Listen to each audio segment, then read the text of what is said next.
5. The Swamp Ghost. Many planes have crashed in Papua New Guinea thanks to its jungles and mountains. The island has seen its fair share of war enthusiasts looking for wrecks too. Out of all the planes found, the most legendary is still the Swamp Ghost. America entered World War II shortly after Pearl Harbor. In one of the U.S. Army Air Force's initial raids, a B-17E bomber crashed in 1942. On February 22, 1942, after Japanese troops invaded Rabaul in New Britain and established a base, the bomber and 8 other B-17s from the 19th Bombing Group were sent on an attack mission. 4 of the 9 aircraft were forced to abandon their missions after experiencing technical problems. As a result of poor visibility caused by weather, the 5 aircraft that could fly were separated. The Swamp Ghost malfunctioned when it came time to drop her payload. To hit the target, the crew went around for a second pass, which was successful. Unfortunately, fire from the Japanese was too intense, and the plane suffered a hole through her starboard wing. To the surprise of the plane's captain, Fred Eaton, they landed in the middle of the Agayambo Swamp, wheels up. The 9 servicemen who flew the plane survived, but faced sickness and stifling heat. To reach dry ground, they had to go through the sharp kunai grass for about 2 days. The men were taken in by villagers and then given a place to rest while they recovered from malaria infections and insect bites. They arrived at their port on April 1, 1942, and spent a week receiving medical treatment. After that, they were prepared for battle. 60 extra missions were flown by Captain Fred Eaton. Every time an excursion took him over the accident site, he would describe what happened to his new crewmates. The bomber remained untouched or seen for 30 years. After spotting it from their helicopter, Australian soldiers investigated. To their surprise, the plane was in good shape. Ammo was still in the guns, a flask was found with coffee inside, and even the ashtray filled with cigarette butts stayed in place. In 1979, word got out fast thanks to Pacific Aircraft Wrecks, a book written by Charles Derby. He included photos of the Swamp Ghost's wreckage, which compelled trekkers to visit the flying fortress, stripping parts of her that had any value. The plane was taken out of the swamp in May of 2016. A pilot and commercial builder from Pennsylvania named Alfred Hagen had his eyes set on the Swamp Ghost and promised to rescue it from the swampy environment. He paid $100,000 to get the B-17 export authorization in November of 2005. He then painstakingly disassembled the airplane for 4 weeks to move it overseas. The cargo was unable to be transported into the United States because of a controversy surrounding its removal. The wreck was finally approved for transport into the U.S. in February of 2010.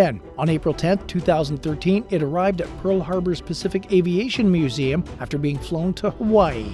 4. Sullivan Brothers' Grave. 5 Irish-American brothers serving together on a ship died when it sank.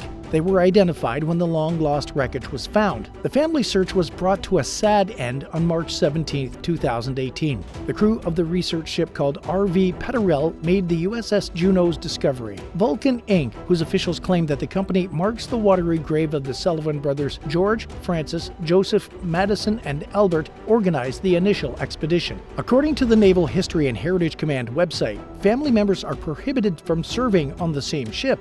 In the event of a disaster, this policy spares families from losing multiple members at once. But the Sullivan brothers refused to serve unless they were allowed to stay together. Eventually, the Navy granted them permission, sending them to the USS Juneau. Unfortunately, a Japanese torpedo destroyed their ship during the Battle of Guadalcanal on November 13, 1942. The brothers and 682 of their shipmates lost their lives that day. The wreckage was an unexpected coincidence picked up by the RV Petrel's anonymous underwater vehicle and its solar pulses. The remains were spotted near the Solomon Islands, about 13,700 feet below the South Pacific Ocean. To confirm the sighting and capture wreck images, a remotely operated vehicle was deployed. The ruins of the American aircraft carrier USS Lexington and the World War II Italian naval destroyer IT Artigliere were previously found by the company's research vessels. After helping defeat the Japanese forces at the Battle of the Coral Sea, the Lexington was called the ship that saved Australia. Shock swept the nation after the USS Juneau sank and the tragic deaths of the Sullivan brothers. Their mother received a letter from President Franklin D. Roosevelt showing condolences on behalf of the country. He emphasized that while they continued the fight, they would do so with the knowledge that her boy's sacrifice for the nation had not been in vain.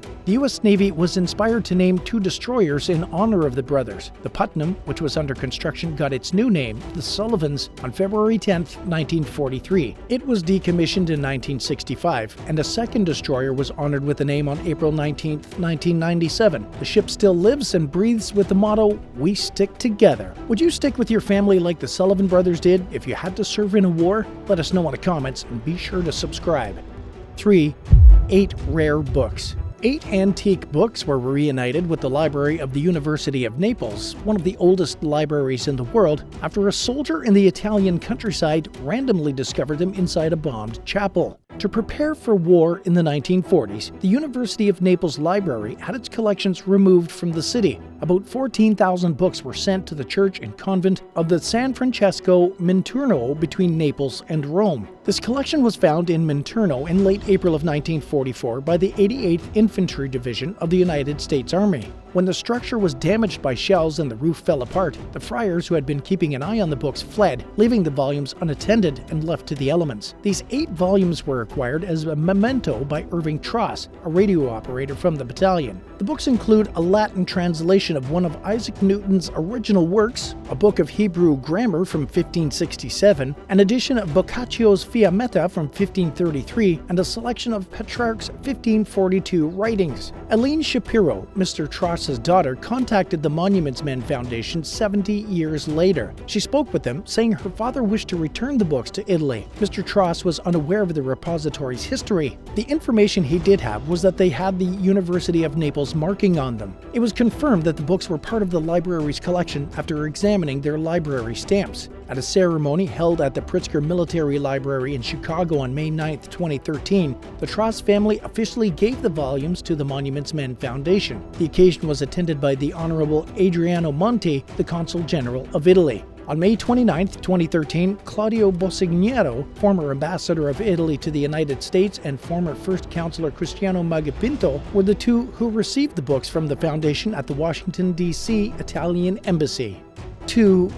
Eisenhowers Recording. Despite the raging war of destruction, U.S. General Dwight D. Eisenhower directed his troops in World War II to safeguard objects of cultural and historical importance whenever they could. After the recent discovery of a speech Eisenhower delivered on April 2, 1946, at New York's Metropolitan Museum of Art, historians can now hear the order's justifications in his own words. The speech was given in an acceptance for being honored with a life fellowship from the museum. The founder of an arts and preservation organization that were previously mentioned, called the Monuments Men Foundation. Robert Edsel was digging through the museum archives when he found the recording. He reported that the speech had been available in text form for a while, but hearing it in the president's voice is electrifying. In his speech, Eisenhower stated that it might seem strange for a soldier who represents the profession of destruction to address a society dedicated to the preservation of human creativity. Eisenhower realized the importance of cultural treasures after seeing his men's enthusiasm as they investigated the ancient city of Timgad in North Africa while conducting some military operations. He applauded his commanders and soldiers for maintaining reverence for rare artifacts despite the anxiety of war. Jim Mosk, a worker at the Metropolitan Museum, believes the speech has been hidden away for years, languishing on a shelf. 2 books were written by Edsel on the Monuments Men, a group of 13 nations that fought tirelessly to prevent the destruction of works of art during the war and subsequently to help return the works to their rightful owners. 1. Lost Battlefield at Eora Creek. The Battle of Eora Creek experienced some of the fiercest fighting in the Kokoda campaign during World War II. To give themselves a strong geographical advantage, the Japanese set up strong fortifications along a ridgeline overlooking the town of Kokoda in Papua New Guinea. Australian soldiers fought uphill against attacks of the hardened enemy for 6 days. Against all odds, the Australians were able to flank and dislodge the Japanese, but took a high number of casualties. There are some disagreements on the exact number, but the Australian War Memorial website reports about 99 were killed in action and 192 wounded. Thanks to the sacrifice of these brave men, the road to Kokoda was clear for Australian forces. The town was at last free from Japanese occupation entirely on November 2, 1942. Kokoda track historian Brian Freeman, who was also a former army captain, has hiked and searched the area in hopes of finding signs of the battle. From his research, he knew that the Imperial Japanese had set up a temporary hospital in the area. During his time in the field, he befriended the locals. Thanks to a mutually beneficial relationship with the former head of the village, Eddie, and his son Kila, Freeman got valuable insight on the terrain, hunting grounds, and even local legends. He built huts for visitors, as well as an elementary school, and even provided transportation to Port Moresby for those who were sick or injured. Over the next 8 years, they made 25 trips through the Kokoda track, with Eddie as Freeman's guide. After Eddie's death in 2008, the role was passed down to Kila. Freeman's assumption that the Japanese maintained a foothold in the Owen Stanley Ranges during their advance period was based on several years of study into war diaries and battle maps, as well as his time spent with Eddie and Kila. Eddie told the story of the plateau, which is the home to the lost battlefield, and how the Elola village people once used it as hunting grounds. It has remained a secret to everyone except locals since October 29, 1942, when the jungle came to reclaim the spot. They talked about the impact of the battle and how the area has been completely avoided since spirits of the dead lurk there. This sparked Brian's interest, though, and he needed to go immediately. On April 23, 2010, he and a friend, David Moffat, trekked the Kokoda Trail through the jungles of Papua New Guinea to the lost battlefield for the first time. Freeman thought he would find new artifacts and, at best, remnants of a makeshift hospital, which was his original goal after learning there may have been one in September of 1942 during the Japanese advance. What Freeman actually found was beyond anything he could have imagined. Nearly 70 years later, they found Eora Creek's lost battlefield had been untouched.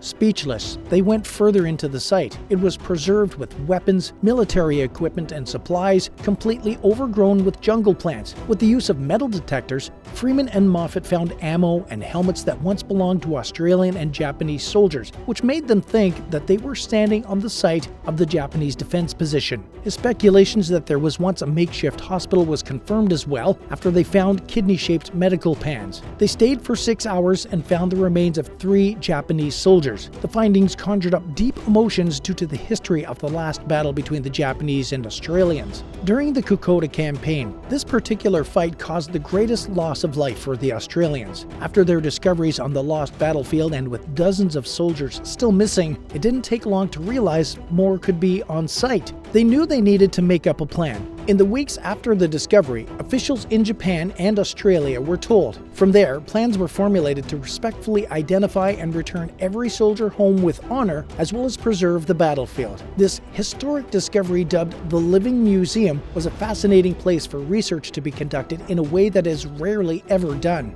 Freeman and the Trust wanted the land to be preserved in its entirety, and the locals retain exclusive guiding authority. Visitors were not permitted to the site until all of the deceased soldiers had been returned home. Thanks for watching. Have you ever seen a discovery from World War II in person? We'd love to know. While you're at it, don't forget to hit like and subscribe. See you next time. Bye for now.